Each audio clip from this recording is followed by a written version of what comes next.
పరశురామ్ గారి డైలాగ్స్ ఈ సినిమాకి అబ్బో ఒక్కొక్క డైలాగు సెకండ్ హాఫ్లో పడతా ఉంటే ఓకే ఇంక చాలు, ఇంక cinema okay let's get done with it. Okay ఇంక సినిమా కానిచ్చేస్తే will go home, will have the good rest of the day because the day started on a very good note.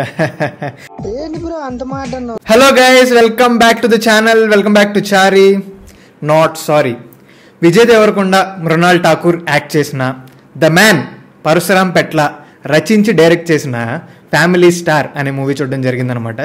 Usually Parashuram sir అంటే ఆయన last మూవీలో dialogue అనేది ఒకటి very famous, bank అంటే temple. Yes, ఇదే. ఈ డైలాగు మనం వద్దన్నా సరే మనకి చాలాసార్లు సోషల్ మీడియాలో వినిపించింది కదా. అలాగే ఈ సినిమాలో కూడా డైలాగ్స్ నెక్స్ట్ ఫ్యూ మంత్స్లో సోషల్ మీడియాలో మనకు వద్దన్నా సరే వినిపిస్తూనే ఉంటాయి. For good or for bad అని మీరు నన్ను అడిగితే రివ్యూలోకి వచ్చేయండి తెలుసుకోవడానికి. ఈలోపు మీలో ఎవరన్నా ఛానల్కి కొత్తగా వస్తే, నన్ను కొత్తగా చూస్తుంటే మాత్రం please feel free to watch the other content in the channel. నచ్చితే మాత్రం ప్లీజ్ సబ్స్క్రైబ్ చేసుకోండి, అలాగే వీడియోని లైక్ చేయండి. ఇక వీడియోలోకి వెళ్ళిపోదాం.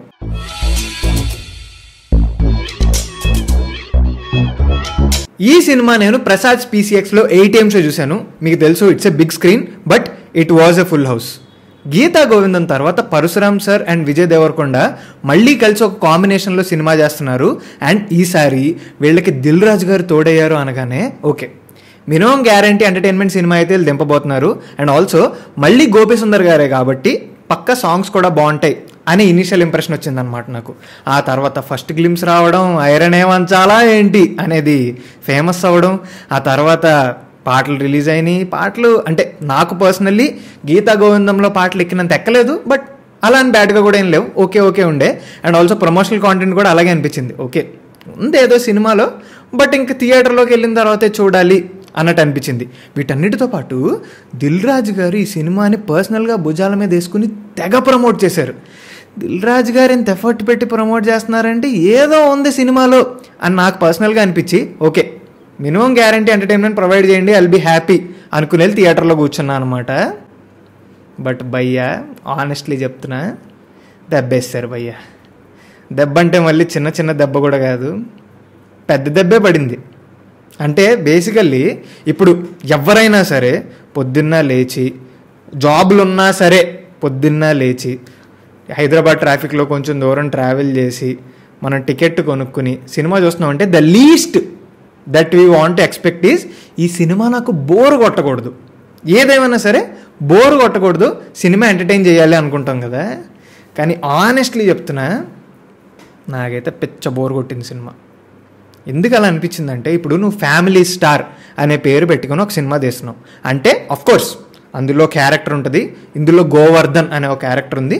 సో ఆ క్యారెక్టర్కి తన ఫ్యామిలీలో ఉన్న మెంబర్స్తో రిలేషన్స్ ఏంటి, తను వాళ్ళ ఫ్యామిలీ మెంబర్స్తో ఎలా ఉంటాడు, ఈ రిలేషన్స్ అన్నీ ప్రాపర్గా డెవలప్ చేస్తారు, లేకపోతే ఉంటాయి అని ఎక్స్పెక్ట్ చేస్తాం కదా.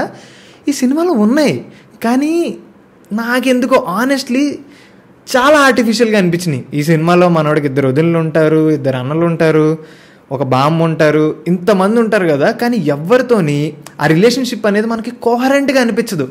సినిమాలో నడుస్తూ ఉంటాయి అన్ని సీన్లు. స్టార్టింగ్లో మనోడి క్యారెక్టర్ ఎస్టాబ్లిష్మెంట్ ఉంటుంది, పాటలు ఉంటాయి, హీరోయిన్ వస్తుంది, అన్నీ నడుస్తూ ఉంటాయి. కానీ ఎక్కడా కూడా ఒక క్యూట్ మూమెంట్ కానీ, ఒక హార్ట్ఫుల్ మూమెంట్ కానీ ఏమనిపించలే నాకు, ఏమనిపించలే. సినిమా నడుస్తుంది ఓకే ఓకే ఓకే ఓకే అన్నట్టు చూస్తూ ఉన్నా. ప్రీ ఇంటర్వెల్లో ఒక్క సీన్ ఉంటుంది, ఆ ఒక్క సీన్ మాత్రం నాకు చాలా నచ్చింది. లైబ్రరీ సీన్, ఆ ఒక్క సీన్ మాత్రం చాలా చాలా నచ్చింది. ఓకే ఫస్ట్ హాఫ్ అంతా ఈ సీన్ కోసం, ఈ మూమెంట్ కోసం డెవలప్ చేసుకున్నారా, ఓకే ఫైన్ అని కొంచెం సాటిస్ఫై అనమాట ఆ సీను, ఆ ఒక్క సీను. తర్వాత ఇంటర్వెల్ బ్యాంగ్ అనకూడదు, తర్వాత ఇంటర్వెల్, తర్వాత మళ్ళీ సెకండ్ హాఫ్ సినిమా అయిపోద్ది. ఏంటి ఒక సీనే నచ్చిందా నీకు అని మీరు నన్ను అడిగితే, నాకు ఆనెస్ట్లీ చెప్పాలంటే ఒక సీనే నచ్చింది. ఏం లేదు పెద్దగా సినిమాలో నాకు ఏం అనిపించలే. ఇప్పుడు నాకు ఫ్యామిలీ ఎమోషన్స్ అంటే నాకు గుర్తొచ్చేది కృష్ణవంశీ గారు, అడ్డాల గారు, వీళ్ళు ఈ జనరేషన్లో నాకు సడన్గా on top of my head గుర్తొస్తున్నారు. వాళ్ళు ఒక ఫ్యామిలీ సినిమా తీసినప్పుడు వాళ్ళ సినిమా ఎంత వర్స్ట్గా అయినా ఉండవండి, బట్ స్టిల్ ఆ సినిమాలో ఫ్యామిలీ ఎమోషన్స్ అనేవి, ఫ్యామిలీ సీన్స్ అనేవి బాగా ఉంటాయి. అట్లీస్ట్ మనకి ఓకే నైస్ అని అనిపిస్తుంది. కానీ ఈ సినిమాలో ఒక్క సీన్ కూడా అనిపించలేదు భయ నాకు అసలు. At the core family star is a love story, I agree. పోనీ ఆ లవ్ స్టోరీ ఏమన్నా నీట్గా డెవలప్ చేశారా అంటే ఓకే, వెళ్తుంది. అంటే ఇప్పుడు యాజ్ ఎ వ్యూవర్ ఇప్పుడు మనకు చూస్తున్నప్పుడు క్యూట్ ఉందిరా ఈ లవ్ స్టోరీ, లేకపోతే ఈ పెయిర్ క్యూట్ ఉంది, లేకపోతే వీళ్ళిద్దరి మధ్య మంచి మూమెంట్లు పడ్డాయి, ఇలా ఏమన్నా అనిపించాలి కదా. ఆనెస్ట్లీ నాకు ఏం అనిపించలే. వెళ్ళిపోయింది సినిమా వెళ్తానే ఉంది. ఇంక ఇలా వెళ్తానే ఉండింది అనుకోండి, ఒక టైంలో మనం గివప్ ఇచ్చేస్తాం కదా సినిమా మీద. అలా గివప్ గాన్ నేను. It's okay fine, I understood, come on let it be అనుకున్నా. సెకండ్ హాఫ్ మధ్యలోకి వెళ్ళేసరికి అమ్మో. ఆ తర్వాత ఈ సినిమాలో డైలాగులు, ఇప్పుడు మనకు ఒకటి ఉంటుంది సినిమాల్లో ఎప్పుడన్నా సరే, ఇఫ్ యూ వాంట్ టు, అంటే నువ్వు ఒక పాయింట్ యాజ్ ఎ ఫిల్మ్ మేకర్గా చెప్పాలనుకుంటే షో డోంట్ టెల్ అంటారనమాట. అంటే నువ్వు సీన్ల రూపంలో చూపించు, డైలాగుల రూపంలో చెప్పేస్తే ఇంపాక్ట్ ఉండదు అని. ఈ సినిమాలో సెకండ్ హాఫ్లో మనోడి క్యారెక్టర్ గురించి చెప్పేస్తూ ఉంటారు, అది కూడా హెవీ డైలాగ్స్. వాడి కోపం క్షణికం, వాడి ప్రేమ అజరామం. ఏమి రిజిస్టర్ అవ్వదు పోనీ రే. అంటే ఇప్పుడు ఒక ఆడియన్స్ చూస్తున్నప్పుడు వాళ్ళకి రిజిస్టర్ అవ్వాలి కదా, రిజిస్టర్ కాదు కదా, ఏమవ్వదు సినిమాలో. ఓకే, ఇంత చెప్తున్నావు కదా, ఏంటి మరి ఏమన్నా ఫన్నీగా ఉండిందా సినిమా? ఎందుకంటే ఈ సినిమా ప్రమోషన్స్లో విజయ్ దేవరకొండ గారు కానీ, మృణాల్ ఠాకూర్ కానీ, దిల్ రాజు గారు కానీ, బుజ్జి టైమింగ్, ఈ సినిమా మొత్తం టైమింగ్ మీద ఉంది. టైమింగ్ కామెడీ టైమింగ్ అన్నారు కదా, ఆ కామెడీ టైమింగ్ ఏమన్నా ఉందా అంటే అబ్బే, టైమింగ్లో టీ కూడా నాకు కనిపించలే. మరి వేరే వాళ్ళకి కనిపించాలి, మంచిగా అనిపిస్తే అఫ్కోర్స్ అందులో నన్ను తప్పుపట్టేది ఏం లేదు, అందులో నన్ను అడగాల్సింది కూడా ఏం లేదు. కొంతమందికి ఈ సినిమా నచ్చచ్చు, కొంతమందికి నచ్చకపోవచ్చు, కానీ నాకు పర్సనల్లీ అయితే మాత్రం నవ్వు రాలే, క్యూట్గా అనిపించలే లవ్ స్టోరీ.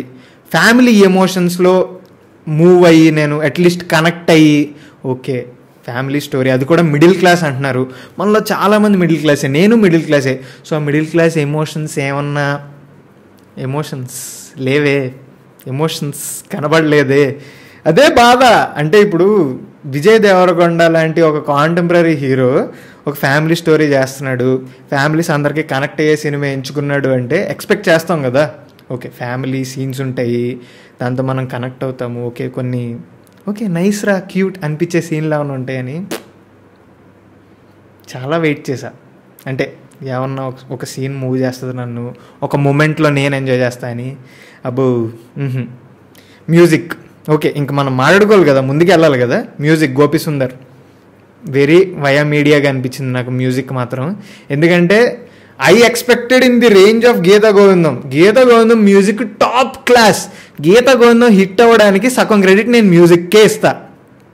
అలాంటిది ఇందులో వెరీ సప్పార్ అనిపించింది మ్యూజిక్ మాత్రం. ఈవెన్ ఆర్ఆర్ పెద్దగా ఏం అనిపించలే. అండ్ నెక్స్ట్ ప్రొడక్షన్ వాల్యూస్ విషయానికి వస్తే మోస్ట్ ఆఫ్ ది మూవీలో ప్రొడక్షన్ వాల్యూస్ బాగుండే, మంచిగానే అనిపించాయి. ఇంకా సినిమాటోగ్రఫీ ఇవన్నీ ఓకే అట్లా ఉంటాయన్నమాట. నథింగ్ లైక్ ఏ ఫ్రేమ్ నిన్ను గ్రాబ్ చేసి బా సూపర్ ఫ్రేమ్ రా అని ఏమనిపించదు. Okay, it does the work అనమాట. ఇక నెక్స్ట్ మనం పెట్ల గారి గురించే మాట్లాడాలి. ఈయన గురించి పక్కా మాట్లాడాలి మనం. ఫస్ట్ థింగ్స్ ఫస్ట్, టైమింగ్ అన్నారు. ఆ టైమింగ్ మరి వాళ్ళందరికీ ఏం కనిపించిందో తీసిన వాళ్ళకి, నాకైతే అబ్బో అసలు ఏమీ అనిపించలే. ఇక నెక్స్ట్ ఆయన డైలాగ్స్ అనిపించింది అనమాట. సో మీరు అర్థం చేసుకోవచ్చు. అండ్ ఇంకా యాక్టింగ్ విషయానికి వస్తే 2 great talented actors, Mrunal Thakur and Vijay Devarakonda.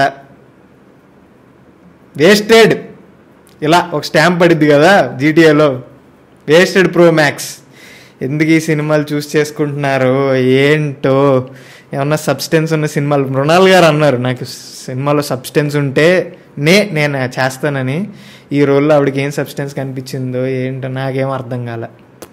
Nothing worked out in the film for me honestly speaking. And family star ఫ్యామిలీస్కి నచ్చుతాయేమో మరి నాకు తెలీదు. ఐఎమ్ అట్లీస్ట్ నాకైతే పర్సనల్లీ నేను కనెక్ట్ అవ్వలేకపోయా. ఇక ఈ సినిమాకి నేను ఇచ్చే రేటింగ్ అంటే చిటికలేద్దాం, ఏముంది ఇంతే, ఇంకా చిటికలు అదనమాట మ్యాటరు. సో గైస్, మీలో ఎవరన్నా ఫ్యామిలీ స్టార్ చూస్తే మీకేమనిపించిందో చెప్పండి. మీకు నచ్చితే మరీ సంతోషం, మీరు టికెట్ పెట్టి కొనుక్కుని వెళ్ళారు, మీరు ఎంటర్టైన్ అయ్యారంటే మరీ సంతోషం, చెప్పండి. లేదా మీకు నచ్చలేదంటే మీకు ఎందుకు నచ్చలేదో కమెంట్స్లో చెప్పండి, డిస్కస్ చేసుకుందాం. So that's the video guys. ఈ వీడియో నచ్చితే మాత్రం ప్లీజ్ లైక్ చేయండి, షేర్ చేయండి అండ్ సబ్స్క్రైబ్ చేయడం మాత్రం అస్సలు మర్చిపోకండి. సబ్స్క్రైబ్ చేయండి. మీరు ఊపు ఉత్సాహం రావాలి కదా, నాకు కొంచెం డ్రైవ్ రావాలి కదా ఇలాంటి సినిమాలు చూసి పొద్దున్న వెళ్ళి రివ్యూలు ఇవ్వాలంటే. మీకు అర్థమైంది. సబ్స్క్రైబ్ కొట్టండి ఇంకా కొట్టకపోతే. బాయ్ గైస్, మళ్ళీ ఇంకో మంచి వీడియోతో కలుస్తాను నేను. బాయ్.